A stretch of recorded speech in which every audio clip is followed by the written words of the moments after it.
Le lexique juridique français Amazigh de Mohamed Boudari voit enfin le jour. Les éditions Amazigh ont publié, en l'an 2016, Amawala Zerfan, un lexique juridique bilingue français Amazigh, réalisé par Mohamed Boudari, journaliste et chercheur, imprimé chez Champ Éditions à Rabat.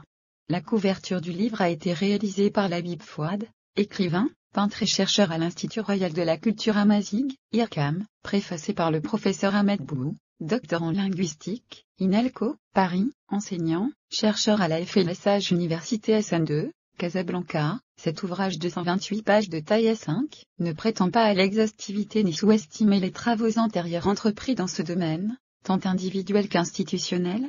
Comme il est souligné dans l'introduction, c'est plutôt le fruit d'une idée qui a germé dans l'esprit de l'auteur il y a de cela une quinzaine d'années, lorsque fut posé le problème de la terminologie amazigh à même de répondre aux besoins des militants du MCA, dont il faisait partie, lors de débats oraux ou de productions écrites. Le lexique juridique français Amazigh, qui comprend 2886 entrées en français et leurs correspondants amazigh, est organisé selon une macrostructure et une microstructure bien déterminées. L'ossature générale de ce lexique bilingue est constituée de termes en français, LD, suivis de leur équivalent en langue amazigh, LA, selon le classement alphabétique en vigueur dans la langue française. Pour ce qui est de l'organisation interne des articles, chaque entrée en français, couleur bleue, est suivie du terme S, en amazigh, transcrit d'abord en caractère latin, puis antiphynag. Le système de transcription adopté dans ce lexique est celui utilisé par l'INELCO, France, le Haut Commissariat à l'Amazighité, Algérie, l'IRCAM, Maroc, et la plupart des activistes et acteurs amazigh, avec toutefois quelques remaniements pour le GH, et le A, et les labiovélaires. Pour ce qui est de l'alphabet Tifinag, et dans un souci de normalisation, l'auteur a opté pour celui utilisé par l'IRCAM. Les termes amazigh sont souvent accompagnés de quelques informations grammaticales. Ainsi le nom est suivi de sa forme au pluriel, PL. Singulier, sing. Féminin, femme. Ou masculin, ma. Selon les cas. Pour les verbes, la forme de base est représentée par l'impératif, deuxième personne du singulier masculin, ce qui donne de manière conventionnelle l'équivalent de l'infinitif du français, qui est équivalent au radical de l'aoriste simple.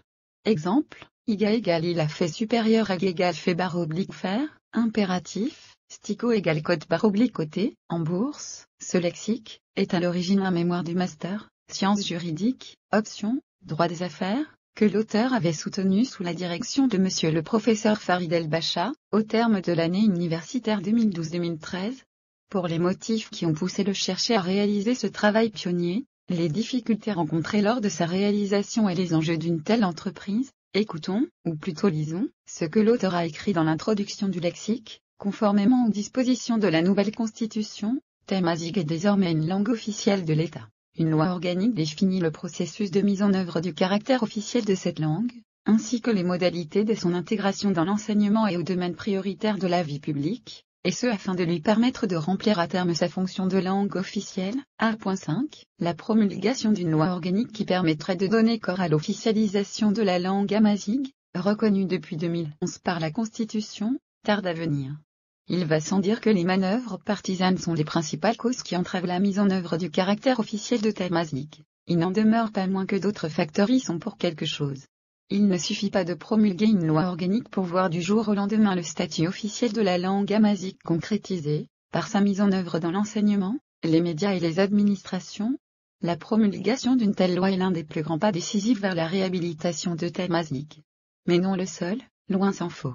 En effet, si de grands efforts ont été déployés pour trouver une interaction entre les différents dialectes amazigh parlés au Maroc afin de converger vers une langue standard, du chemin reste à parcourir dans plusieurs domaines de la recherche amazigh, en l'occurrence celui de la lexicographie qui s'occupe de l'élaboration des dictionnaires, outils indispensables pour maîtriser la langue. Si, en tout état de cause, et quoi qu'en disent les préfaciers, il n'existe pas de dictionnaire de langue dans lesquels le lecteur trouve à coup sur le mot qu'il cherche, chose qui est vraie pour toute langue aussi riche, aussi complète, aussi nuancée soit-elle. Que dire de Amazigh, langue délaissée et marginalisée depuis très longtemps? De nombreux documents, écrits en différents par les amazigh, sont élaborés par des militants du mouvement identitaire amazigh ainsi que par des chercheurs intéressés par la culture et la langue amazigh. On assiste ces derniers temps à la profusion de documents modernes tels que des dictionnaires généralisés, des lexiques spécialisés, des ouvrages de grammaire, d'anthologie littéraire, de didactique, etc. dont le but est de contribuer au processus de standardisation de la langue amazigh. Toutefois, une grande lacune reste à combler en matière de terminologie juridique amazigh, pourtant indispensable pour la mise en œuvre du caractère officiel de la langue qui a été reconnue par la Constitution du 1er juillet 2011, langue officielle de l'État au même titre que l'arabe. C'est là un des motifs qui nous ont propulsés dans le chemin de la réalisation de ce lexique thématique, aidés en cela par les connaissances acquises au cours de notre cursus universitaire dans le domaine des sciences juridiques, notre compétence linguistique en amazigh, variante de la langue amazigh que nous parlons naturellement, et approfondie par une expérience de plus de 20 ans, au sein du mouvement culturel amazigh, ce qui nous a permis d'approcher les différents dialectes et parlers amazigh et l'appropriation de leurs modèles phonétiques, lexicaux et grammaticaux ainsi que la capacité de les utiliser et de comprendre les moindres nuances et subtilités de ces variantes.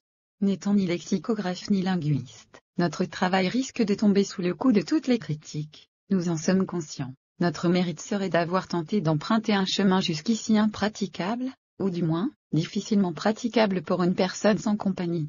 Mohamed Shafik disait, « La vie m'a appris que tout langage est propriété collective de ses locuteurs, et que chacun d'eux a le droit d'en cultiver l'étendue qui est à la portée de ses capacités intellectuelles. Pourquoi donc voudrait-on nous priver d'un tel droit, sans avoir l'intention d'enfreindre les limites tracées par les linguistes pour leur domaine réservé? Nous nous ferons fort, tout en citant le grand monsieur Shafik, d'affirmer que l'histoire de la lexicologie nous apprend ceci, les meilleurs lexicographes n'ont été forcément des philologues, au départ de leur carrière. Ibn Mandor, l'auteur du dictionnaire le plus complet de l'arabe classique était de formation théologique. Émile Littré était philosophe, Pierre Larousse pédagogue, et Paul Robert juriste. Dans sa postface de l'ouvrage de M. Oudades et de M. Oulage, intitulé « Vocabulaire amazigh moderne », le professeur Mohamed Boudan disait « Faire un lexique pour une langue déjà écrite, comme l'anglais ou le japonais, est toujours une tâche difficile. Quant à faire un lexique pour une langue qui aspire à l'écrit, comme amazigh, n'est pas seulement une tâche difficile, mais presque impossible, vu l'absence d'une accumulation scripturale qui constituerait une source lexicale bien fixée pour la recherche et le choix du mot concerné. Si tel est le cas pour les mots qu'on trouve dans les dictionnaires de langue générale, que dire d'une entreprise ayant pour cible le vocabulaire juridique qui contient des termes d'appartenance juridique exclusifs tout en conservant également des termes du langage courant, auxquels le droit pourrait conférer un sens particulier?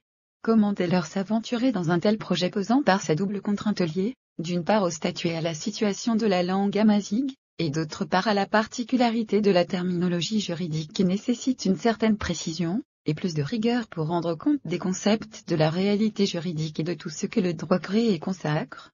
Voilà la tâche qu'on s'est assignée pour la réalisation de ce lexique, qui est à l'origine un mémoire du master, sciences juridiques, option, droit des affaires, que nous avons soutenu sous la direction de monsieur le professeur Farid El-Bacha, au terme de l'année universitaire 2012-2013, et dont l'accomplissement a nécessité, dans un premier temps, un arrêt attentif sur les caractéristiques du langage juridique, première partie, étape nécessaire et indispensable qui a guidé notre travail méthodique et pratique lors de la réalisation de la traduction des termes juridiques du français, langue source ou langue de départ, LD, en langue amazigh, la langue cible ou langue d'arrivée, LA. Deuxième partie, dans la première partie du mémoire nous nous sommes attachés à mettre en exergue les difficultés rencontrées lorsque l'on aborde l'enseignement du droit, notamment le vocabulaire juridique, c'est-à-dire l'ensemble des mots qui ont au moins un sens juridique et qui servent à produire les discours et les textes juridiques.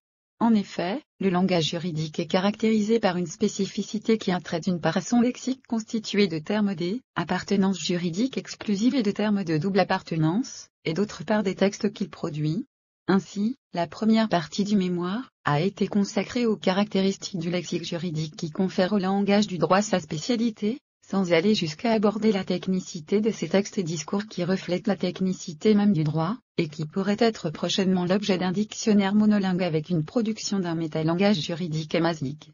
Pour aborder la spécificité du langage juridique, on s'est contenté de savoir la nature des mots ou termes utilisés par ce langage, sans s'intéresser aux liens et rapports entre ces termes et leur agencement dans les textes et les discours juridiques. Notre intérêt s'est, dans un premier temps, porté sur les mots ayant une appartenance au langage juridique, au sein desquels nous avons distingué ceux qui ont une appartenance exclusive à ce langage, et ceux qui ont une double appartenance. Ensuite, nous avons attaqué les mots ou termes polysémiques. Ce phénomène qui caractérise le vocabulaire juridique a été abordé selon que la polysémie est cohérente ou désordonnée. Par la suite, La deuxième partie du mémoire a été consacrée au travail de réalisation du lexique, et qui a été effectué en 2 étapes liées intimement et dont l'une a débouché sur l'autre, suivant une approche, méthodologie, comparative en terminographie, tout en ayant à l'esprit la spécificité du champ lexical juridique aussi bien que son caractère généraliste. Notre intérêt s'est donc porté dans un premier lieu sur le répertoriage et l'arrêt de la liste des entrées, avant de procéder à la recherche et au choix d'un équivalent à utiliser pour traduire le terme français. Pour ceux qui veulent en savoir plus sur ces 2 parties, ils pourront le faire en consultant les copies du mémoire à la bibliothèque de la Faculté des sciences juridiques, économiques et sociales, à Rabat, Université Mohamed V, Agdal, la Bibliothèque nationale du Royaume du Maroc, BNRM, ou la bibliothèque de l'IRCAM. Bonne lecture.